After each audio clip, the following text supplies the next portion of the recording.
What's up, people? I'm Shaggy, the opinionated hippie, and this is part 71 of my reviewing and ranking Frank Zappa's guitar solos within the context of an album. Today's album being Philly 76. Thought I had done this already. Apparently not. Complete show from October 29th, 1976. This was released 2009. This is the Bianca Odin band, the Bianca Odin portion of the tour before she would quit because of reasons. Eddie Jobson's in this, Patrick O'Hearn, Terry Bozzio, Ray White, Frank Zappa. I think that's everybody. I'm just going to rank the solos. I'm going to do them. There's only 6 of them in this show. I'm going to go from 6 to 1. I'll put the list on the screen when I'm done. The highlight of most of these solos, I wouldn't rank this. I mean, there's some great solos in here. In fact, one of them I think is absolutely amazing. Most people don't rank this tour high up on sort of, if you were to rank Zappa's tours according to solos. I don't know. 76 maybe falls somewhere near the middle, maybe the bottom half of the middle. But there's one really good solo on here. The other ones are just Frank being awesome Frank, but just not, like raising the bar on his own Frank greatness. Yeah.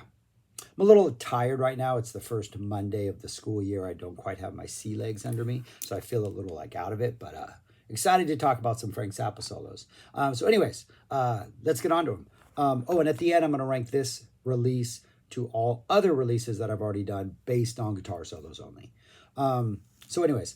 Number 6 would be Dirty Love.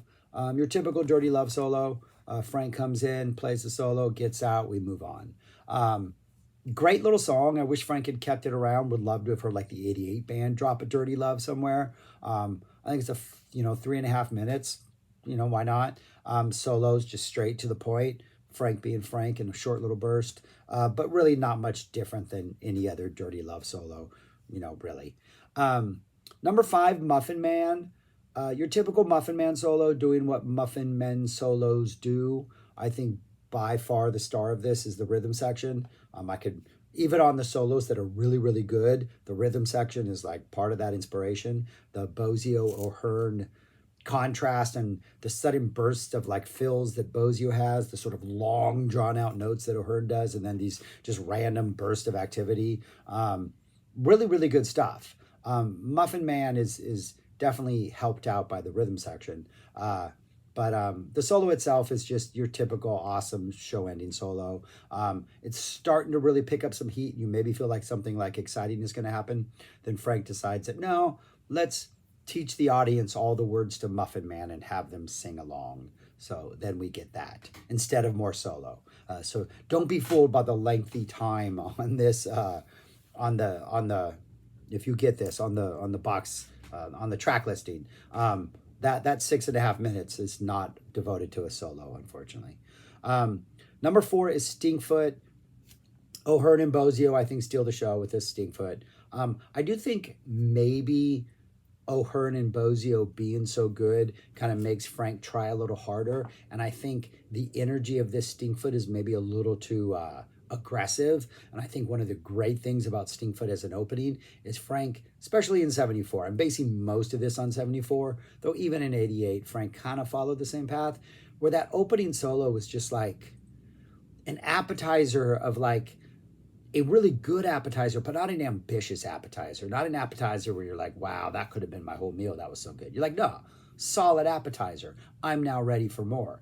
And I think Stinkfoot solos like intentionally like try to make that case was, hey, Frank's going to warm up, rhythm section's going to warm up, we're going to do some interesting things, might go longer than normal, might not, who knows. Either way, it's just like, let's get into this. This is how we're going to like enter into the show. This one's a little too aggressive. And the problem with that is you raise the energy up, and then after this is the poodle lecture, and you're like, okay, now I got to sit back and wait for this. I'm not a fan of the poodle lecture. And I think the other Stinkfoots, when you take things a little more laid back, you're like, okay, I'm ready for whatever's coming next because we haven't really worked up a boil. So yeah, I have thoughts on Stinkfoot, but that would be number 4 in this show. Number 3 is where things really start to get good. We get an advanced romance. This comes after a Patrick O'Hearn bass solo. Frank kind of comes in a little hesitant in this. Like he doesn't come in with a really aggressive like attack or tone. And it almost seems there's a brief moment where he's almost like starting to chug some chords. Like he's trying to push like just the whole energy of the solo in a different direction, and it doesn't happen, and we kind of then just fall back into like a normal advanced romance, with just that dun dun dun, Frank just like soloing like crazy between these like, these this in this what always feels to me like the advanced romance vamp is just like a bunch of waves, and Frank's just trying to solo between the waves, and they just continue to crash down, and Frank's trying to survive them.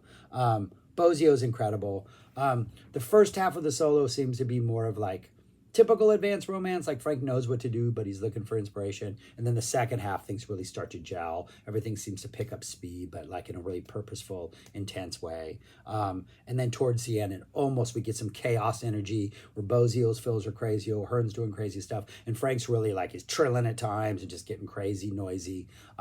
Really good ending. Maybe a little too long in the beginning. Maybe takes a little too long to get to that. But it's still a really good solo.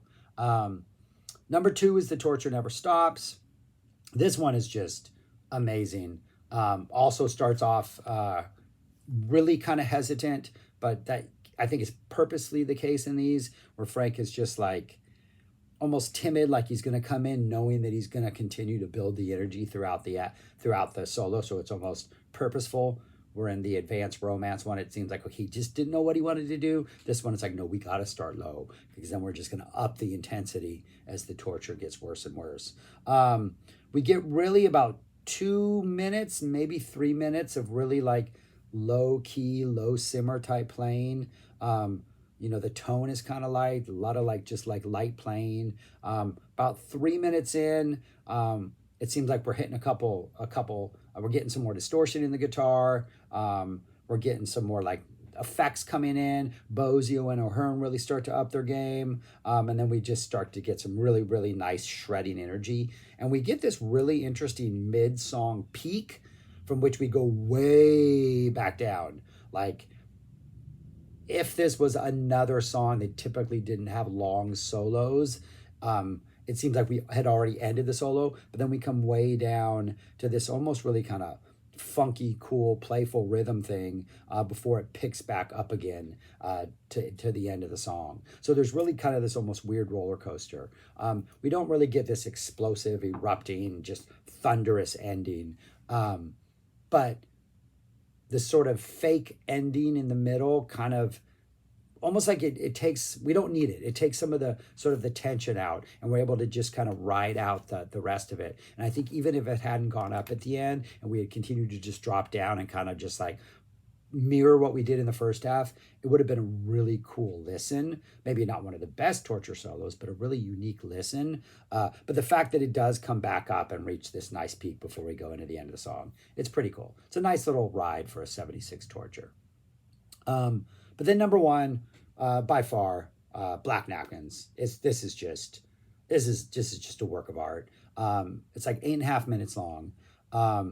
It opens up with your typical sort of really chill, laid back, like the way Dupree's was in 73, 74, the way Zoot kind of was earlier in 76. The opening notes are almost very straightforward rock. This little motif that Frank, when he comes into the solo, it's almost just like like a rock solo, like a Grand Funk Railroad solo or something. And it almost seems like we're going to go in that direction. But Frank then brings it back down, and we get that sort of nice Black Napkins exploring vibe. That goes on for about 3 minutes, and then Frank starts to move to the lower end of the fretboard, and starts playing some low, kind of just dirtier notes. And at that point, just the energy really, really starts to fill. Terry comes in.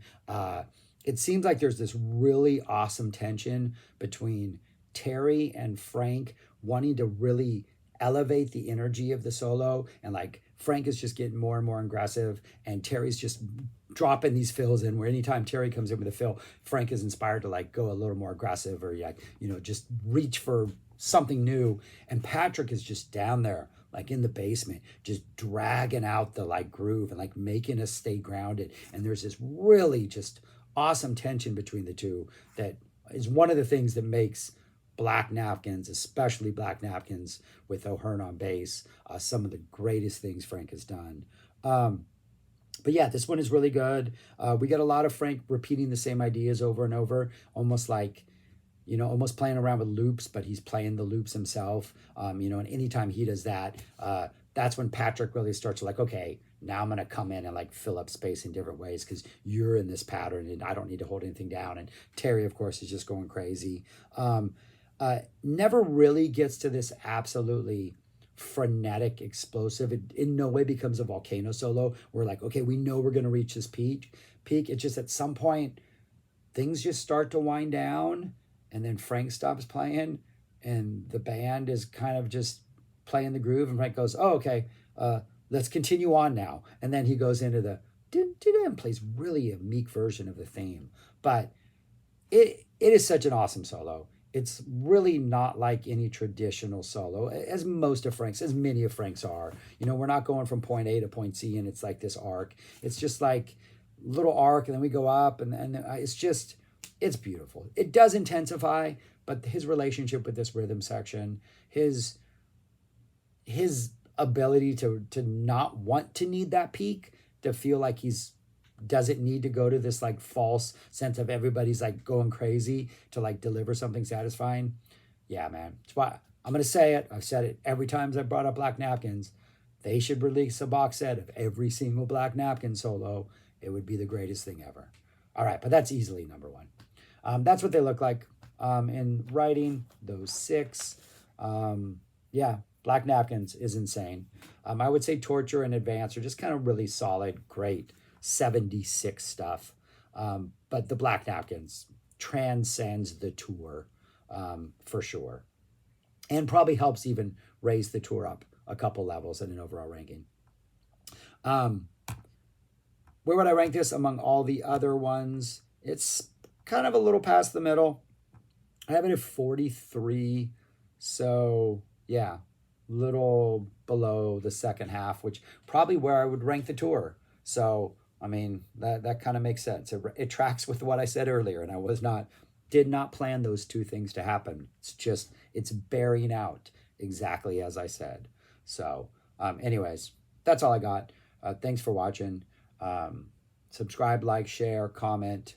I'm tired. I feel like I keep like whistling, which is annoying me. So sorry, I apologize. But do all those things. Let me know your thoughts on this release. Let me know your thoughts on this tour. All that kind of stuff. Black Napkins, how it's the greatest. But yeah, that's all I got. I'm rambling. Peace. Talk to you later.